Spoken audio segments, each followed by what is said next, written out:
tu es dans le mensonge, vis dans le mensonge et tu le réalises uniquement une fois que tu es libre. Je vais m'expliquer, mais avant tout ça, qu'est-ce que je suis?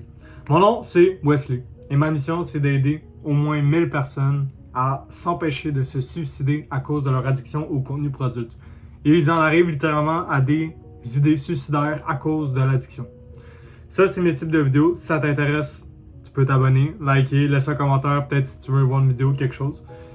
Et sur ce, je continue direct avec la vidéo. Si tu as envie de t'en sortir, ça fait longtemps que tu es tout seul là-dedans, que tu essaies de t'en sortir, ça fait plusieurs années que tu penses que tu es pris dans ton addiction pour contenu pour adultes, c'est peut-être que tu n'as juste pas essayé le bon coaching. Et moi, j'offre un coaching 1 pour 1 parce que la solution à grande échelle est pas bonne. Tu peux pas proposer une solution qui va marcher pour tout le monde parce que tout le monde est différent. Tout le monde a besoin de leur propre solution. Et la solution que je vais donner à quelqu'un n'est pas nécessairement la même que je vais te donner à toi parce que ta situation est différente de cette personne-là. Toi, tu as peut-être 2 sœurs, peut-être que ça joue sur ton addiction, tandis que cette personne-là est peut-être tout seule dans sa famille, peut-être qu'elle habite en appartement. Tu as tellement de choses différentes dans ta vie comparé à d'autres personnes qu'une solution ne peut pas marcher pour toi aussi. C'est pour ça que tu dois aller voir quelqu'un de spécialisé dans le domaine qui va te proposer une solution et ayant toutes les informations concernant ta vie, va être capable de te donner quelque chose de vraiment approprié pour toi et toi seulement. C'est cette façon-là qui marche le mieux, c'est pour ça que je la fais. C'est ça que j'aurais aimé recevoir quand j'ai finalement réussi à quitter mon addiction au contenu pour adultes. Et c'est ce que je donne aux gens parce que c'est la meilleure façon de faire. Si ça t'intéresse, premier lien dans la description. Et là, je continue pour vrai la vidéo. Pourquoi est-ce que tu es dans le mensonge? Si tu y penses, à chaque fois que tu t'en vas faire ta session, qu'est-ce qui arrive? Tu te dis, tu penses pas à « Ah, shit, ça se peut cette fois-ci, je vais faire une dysfonction érectile. Ça se peut que cette fois-ci, à cause de ça, je vais perdre la sensibilité. Je ne pourrai plus faire de trucs avec ma partenaire. » Tu penses pas à « Ah, toutes les mauvaises conséquences qui peuvent arriver une fois que tu fais ta session. » Parce que tu sais, il y en a plein. Oui, ok, il y a une chance sur peut-être 4 que ça arrive, peut-être une chance sur 8, mais il y a des chances pareilles. Mais à cause que les dernières fois que tu les as faites, tu les as pas eues. Tu y penses pas. Pour vrai, tu oublies, tu fais exprès d'oublier temporairement ces informations-là pour que tu y ailles. Parce que sinon, tu te sentirais trop coupable pour le faire. Ton but dans la vie, c'est de rester en vie, c'est de être en santé. Tu sais très bien que cette addiction-là nuit à ta santé. Une fois que tu vas sur Internet, tu commences à lire sur l'addiction, tu réalises, wow, ça nuit vraiment à ma santé. C'est cool parce qu'on en parle un petit peu plus maintenant, mais avant, on n'en parlait pas du tout. Qu'est-ce qui arrive? Si je prends moi, par exemple, à chaque fois que j'y allais pour une session, je savais tous les points négatifs qu'il y avait. Mais qu'est-ce qui arrive? Ta session est trop forte, tu as trop envie d'y aller. Tu as le désir de « Ah, je dois y aller maintenant ». Qu'est-ce qui arrive? Tu fais abstraction de tout ce que tu sais. Tu sais que si tu y vas live, ça se peut que tu ne puisses plus jamais faire des balles pendant un long bout jusqu'à temps que ton cerveau revienne. Ça se peut que tu restes addict, tu as plein d'affaires qui viennent avec ça, tu vas avoir plein de mauvais côtés négatifs qui vont arriver dans ta vie. Mais ton désir est trop fort. Tu as ce désir-là et tu sais que ça va te faire plaisir. Fait que qu'est-ce qui arrive? Tu le fais pareil. Puis pendant que tu le fais, tu oublies tout ça. Parce que si tu y passais non-stop, tu saurais très bien que tu le ferais pas. Pourquoi est-ce que je me décrirais la vie, right? Fait que tu le fais inconsciemment. Tu le fais pareil. Puis là, après que tu sois venu, là, tu te sens coupable. Là, tu te sens gêné. Là, tu te sens désolé. Pourquoi est-ce que tu ressens tout ça? Parce que tu sais que même si tu es au courant de toutes ces informations-là, tu y as été pareil. Tu as pareil pris le risque, encore une fois. Puis le problème avec l'addiction, c'est que c'est comme une bombe. Puis à chaque fois que tu vas faire une session de ton addiction de contenu pour adultes, tu allumes la mèche. C'est pas la bombe, elle va exploser quand. La bombe, quand elle explose, tu ne pourras plus jamais faire de truc avec quelqu'un. Tu vas plus ressentir la sensibilité de ton truc pour faire des bains. Qu'est-ce qui va arriver? Tu vas voir une fille. Je te dis, ça arrive, j'en connais. Ok? C'est pas parce que j'en connais que ça veut dire que ça arrive, mais tu comprends, ça arrive. T'en as sûrement déjà lu aussi. Mais je t'explique un petit peu, pour que tu te fasses vraiment l'image mentale, ok? Imagine la fille de ta vie, ok? La femme de ta vie serait la mère de tes enfants, ok? Elle a la couleur de cheveux que tu recherches, les yeux que tu recherches, elle a le contour d'un visage. Si tu as déjà réfléchi à qu'est-ce que la femme de ta vie pourrait ressembler, tu as déjà l'image en tête. Si tu n'as jamais pensé à ça, peut-être mets pause à la vidéo puis pense-y.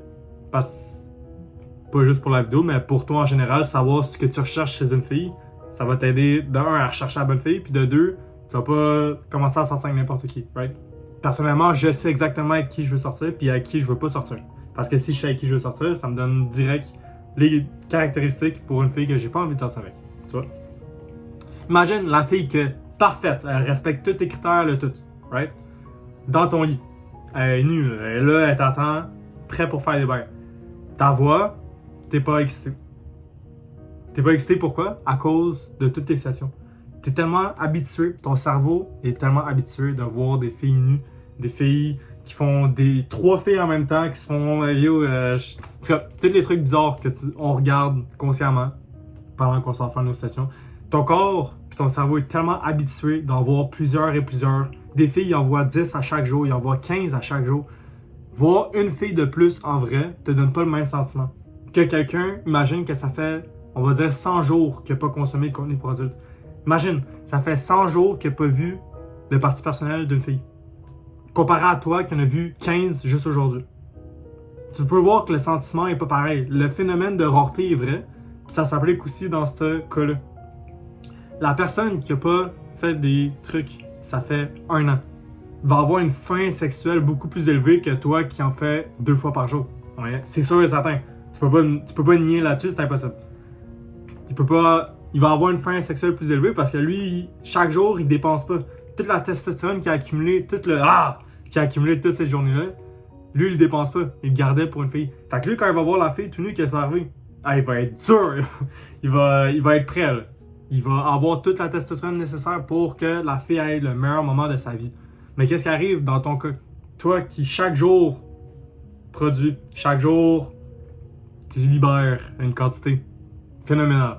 Parce que tu n'arrêtes pas de le faire chaque jour. Ton cerveau est exténué, ton corps est exténué, tu n'as plus d'énergie, tu n'as plus de motivation. Tu vois la fille, tu n'es même pas excité. Tu es habitué d'en voir des filles, tu en vois chaque jour. Fait que peut-être ça va t'arriver, peut-être ça va pas t'arriver. Mais moi, ma question, c'est est-ce que tu veux attendre que ça t'arrive pour réaliser « Wow, j'ai été trop loin ». Puis le pire, c'est vraiment pire, il y a des gens qui arrivent à ce point-là, puis même en ayant vécu ça, restent pareil pognés dedans.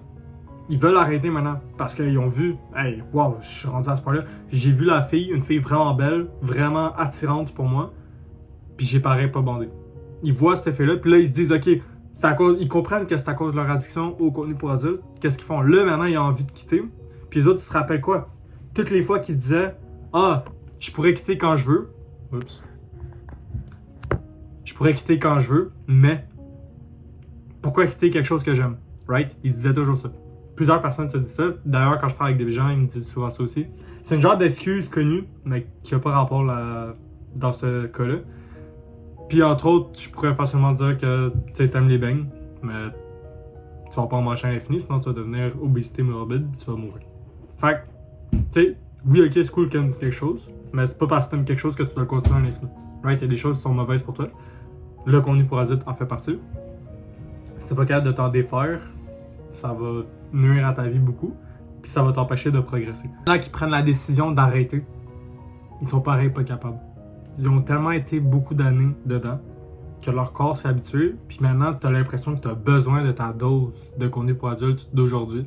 Sinon tu vas être sur les nerfs, sinon tu vas être stressé, sinon tu vas pas avoir ta source de bonheur de la journée. C'est rendu le seul truc qui peut te donner envie de vivre. Tu te lèves le matin pour ta session. Puis ça, tu réalises même pas maintenant, parce que maintenant, tu as l'impression que tu vis ta vie. C'est quand tu essaies d'arrêter. Quand tu essaies d'arrêter, d'enlever cette source-là, tu réalises, wow, tout ce qu'elle me donnait.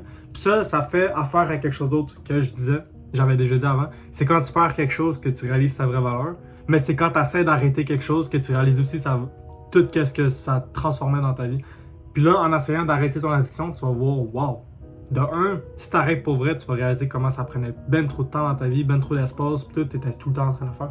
Mais surtout, c'est en essayant de l'arrêter que tu vas réaliser, wow, je pensais ça de mon addiction. Tu pensais que c'était ton bonheur, tu pensais que c'était ton stress. Puis le pire, c'est que j'ai déjà été aussi à cette place-là. Puis c'est juste quand j'ai finalement laissé. Tu vois, en ce moment, je suis libre, right? Mais je réalise quand même, à chaque jour, c'est quand j'y pense pas à chaque jour, mais chaque jour que j'y pense, genre, wow, j'ai déjà été à ce point-là dans ma vie. J'ai déjà été à un point où j'en avais besoin chaque jour. Des fois, j'en avais besoin plusieurs fois dans la même journée. Ma raison de vivre, c'était pas nécessairement ça, mais si je l'avais pas, j'étais pas productif. Et même si j'en avais, j'étais pareil pas productif, parce que quand t'en as, t'es moins productif, ça va de même. T'as moins d'énergie, fait que tu fais moins d'affaires. C'est fou. J'étais rendu à un point où le docteur a dû me recommander d'arrêter, puis même à ça, j'étais pareil, pas capable. C'était haut, là, quand même. T'es sûrement à ce point-là, t'es peut-être même plus loin. Essaye de quitter avant que ça aille trop loin. Parce qu'il y a un point, il y a des histoires, des fois je lis, c'est pas nécessairement vrai, right? C'est juste une histoire que j'ai lue sur Internet. Peut-être que le gars a menti.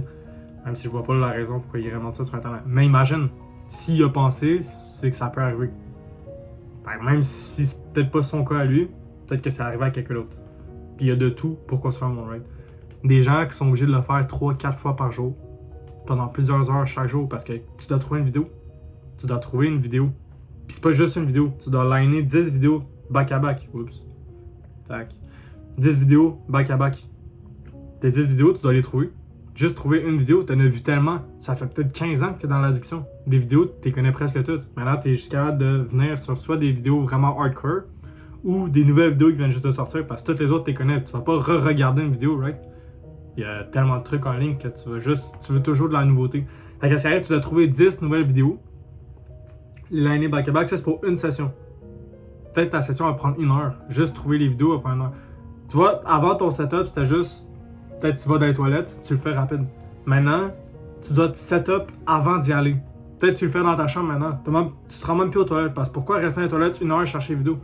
Si tu habites avec des gens, qu'est-ce que tu fais maintenant? Tu restes dans ta. Ça, je suis en train d'imaginer, mais ça fait du sens. Tu restes dans ta chambre, barre ta porte peut-être, juste au cas où. Tu fais sur ton téléphone, tu commences à préparer ton contenu d'avance. Fait à place de travailler en ce moment, à place de faire autre chose, oui, ok, c'est peut-être ton temps libre, à place de lire, à place de faire une bonne routine, d'aller au gym peut-être, qu'est-ce que tu fais? Tu es dans ta chambre, barrer ta porte, tu es en train de déjà scroller, en train d'essayer de trouver ton contenu d'avance. Tu lines tes 10 vidéos dans ta chambre, et là, une fois que tu es prêt, tu t'en vas dans la toilette pour le faire. Là, c'est fou, je viens peut-être de te donner une idée. Je viens d'y penser de même, mais ça ferait du sens. Je viens peut-être de te donner une idée, peut-être que maintenant tu vas commencer à faire ça. Faut pas que tu fasses. C'est pourquoi tu continues ton addiction. Toutes mes vidéos sont poussées pour que les gens arrêtent. Mais souvent, qu'est-ce qui arrive, c'est quand quelqu'un veut vraiment que tu arrêtes une addiction, ça te pousse vers le contraire, ça te pousse à continuer juste pour être dans comme le délit, tu vois. Comme les trucs à l'école, tu sais que tu n'as pas le droit de faire, mais juste à cause que tu sais que tu n'as pas le droit de faire, tu as plus envie de le faire. Puis ça, c'est comme plate, parce que ça veut dire que plus que je pousse de vidéos, plus qu'il y a des gens qui se disent « Oh wow ». Comme en fait, comme le mouvement NoFap. Ça n'a pas rapport dans la vidéo non plus. Mais le mouvement NoFap, tu vois, c'est plein de gens qui essaient d'arrêter. Puis le fait qu'ils disent des histoires qui ont réussi à arrêter, il y en a certains qui prennent l'histoire comme un signe qu'ils ont besoin de continuer. J'ai vu ça aussi. C'est spécial. Faut tout pour faire un monde, mais c'est ça. C'est spécial. Fait que je continue mes vidéos. Je continue à essayer que tout le monde arrête. Si ça t'intéresse, tu sais où regarder, le lien et tout. Je vais faire des changements dans les prochains jours. Puis peut-être que ça va plus te convenir. Peut-être qu'il va y avoir des nouveaux programmes. Je sais pas encore exactement ce que je vais faire, fait que j'en parler plus. Je vais sûrement faire une vidéo au complet juste pour parler du nouveau programme et tout. Si ça t'intéresse, check ça. Puis si vraiment t'es pogné dans ton addiction, regarde des vidéos, essaie de te renseigner. Faut que tu trouves une raison pourquoi tu voudrais quitter. Puis ta raison, faut que tu y accroches, c'est ta lumière, c'est ton étoile. C'est grâce à cette raison-là de pourquoi tu veux quitter que tu vas réussir à quitter. Sans cette raison-là, tu seras pas capable de quitter, tu vas être perdu. Parce que quelqu'un qui se promène sans boussole, sans point où aller, il sait pas où aller. Right? Si tu prendrais ton GPS, mais tu mets pas de destination, puis tu prends ton auto, puis tu pars, tu sais pas où tu t'en vas. Là. Tu t'en vas pour une aventure, ben cool, mais tu sais pas où tu t'en vas. Pour prendre ton GPS, il te faut une destination, il faut une place où tu t'en vas. Ok, je prends la voiture, puis je m'en vais à l'école. Tu sais exactement où l'école, tu sais exactement, c'est clair, net, précis, c'est là. Puis tu prends ta voiture, point A au point B. Mais il faut qu'il y ait un point B. Si tu commences ton addiction, tu commences à sortir de ton addiction, désolé, sans point B, tu vas jamais reach la destination, tu vas jamais y arriver. Parce que t'as pas de destination. Tu sais même pas c'est où. Là, il y en a qui disent « Ah, je veux sortir. » Ok, tu veux sortir, c'est quoi ta destination? Juste être libre, ça dit rien. C'est quoi pour toi être libre de ton addiction? Qu'est-ce que ça veut dire? Est-ce que c'est parce que tu n'as plus de désir? Est-ce que c'est parce que tu ressens plus le besoin de le faire chaque jour? Est-ce que c'est parce que tu as été un certain nombre de mois sans le faire? Définis c'est quoi pour toi être libre. Ça va créer ta destination claire, nette et précise. Prends le pourquoi. Trouve ton pourquoi. Ça va te dire exactement c'est quoi la raison qui te pousse à atteindre cette destination-là. C'est ton pourquoi. Fait que la destination, pourquoi tu veux y arriver, puis une fois que tu as ces deux choses-là, tu lâches pas. Tu t'en rappelles de ces deux choses-là, puis tu continues comme ça, tu mets des efforts. Chaque fois que tu relapses, chaque fois que tu rechutes, t'apprends de tes erreurs. Qu'est-ce qui fait que cette fois-ci, j'ai pas réussi à atteindre mon objectif? Puis tu dois changer tes manières de faire. Si tu fais ces trois trucs-là, tu vas t'en sortir de ça. Je viens de drop ça, tout ça gratuit. Moi, j'offre de l'aide, right? J'offre de l'aide, oui, tu peux payer pour avoir mon coaching directement. Mais ça veut pas dire que je donne rien dans mes vidéos, right? Je donne plein d'informations, puis là, qu'est-ce qui est malheureux, c'est que je donne ça après genre 15 ou 16 minutes de vidéo. Il n'y a pas tout le monde qui a resté jusqu'à la fin. Mais ceux qui ont resté viennent d'avoir une piste gratuite. Puis ok, c'est peut-être vague, c'est peut-être... Écoute, si tu veux que je fasse ça plus détaillé, texte-moi là dans le commentaire. On va peut-être faire une vidéo pile là-dessus. Juste pour ceux qui restent, pardon. Fait que c'est ça qui est ça. Prends soin de toi. T'es capable.